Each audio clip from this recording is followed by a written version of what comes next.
So it's tough being in politics, isn't it? Sometimes you're happily burning people alive in Hawaii, then you sniff a few kids to celebrate, and suddenly you're tripping balls on camera for all the world to see. Sometimes you're the hottest gay couple in town, then your pesky chef decides to do some nude paddleboarding and drown himself, a perfectly normal thing to happen, but for some reason, everyone starts saying you murdered him because he knew too much about Michael's dong or something, and your day is ruined. Sometimes you just Tim Pool. But politics is a complex business. Now, as we all know, me especially YouTube, please no bully. The 2020 election in America was perfect in every way and one of the most fair and wonderful elections to ever be held on this planet. But there are some pesky people who say there was fraud, which is frankly disgusting and racist. So obviously the best way to prove there was no fraud whatsoever and that these people are wrong and you are the good guys is to arrest all of them for saying a little bit of fraud might have occurred. I'm sure you'll agree this is the perfect way to combat this. And the person behind this latest case is in fact a 3-ton manatee who somehow became Georgia's district attorney named Fani Willis, who stopped eating for 1 second to put all of this together and get a case together to have everyone who said the election, which was the freest and fairest in history, might not have been on the up and up, arrested. And you can tell this DA is a female manatee if you read just a little about the case, as it's full of lies and twisting the context of things people said to suit her needs. Who knew sea creatures were the same as humans, eh? But the one weakness women have compared to men is their likelihood to seethe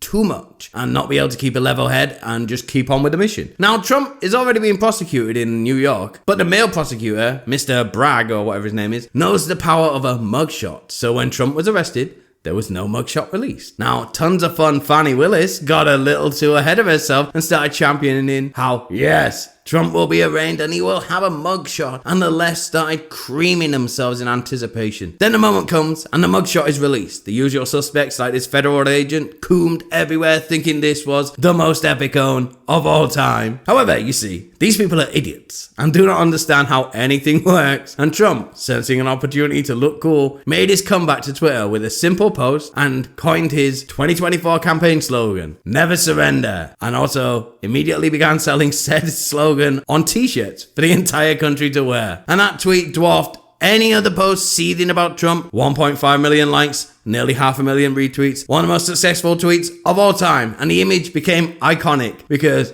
what do you know, the vast majority of people hate the government, and the memes flowed, and it seemed like at least half of the people on Twitter changed their profile picture to this horrible mugshot. So the left seemed to sense they may have fucked up. Even their dunks are making him sound cool. I mean, how did they not realize this will make him an icon in poor black neighborhoods who have a legitimate reason to distrust authority figures? Just goes to show leftists are entirely fueled by rage and seethe and not common sense or logic. So the left started to realize mistakes were made. Maybe they shouldn't have entrusted arresting a former president to a woman who can't stop eating cream cakes for 2 seconds. And they wondered what to do to fight back. And that fight back is headed up by seethe articles like this from The Atlantic. He wants you to look at him. Trump's mugshot was supposed to be an exercise in humility, and he turned it into a threat. No, we tried our best to bully him, and instead he turned it into a meme and started bullying us. And everyone loves him for it because we're lame nerds. Whoops. So yeah, moral of the story, don't do everything based on rage. It'll never end well for you. These people have legit turned themselves insane with Trump derangement syndrome. I hope one day they turn the corner and start to see sense. Except for Keffels. Fuck that guy. That's it for today's video. Don't forget to like and share and subscribe to see more content like this. I'm probably going to start doing more regular videos from now on, so stay tuned. Thanks, boy.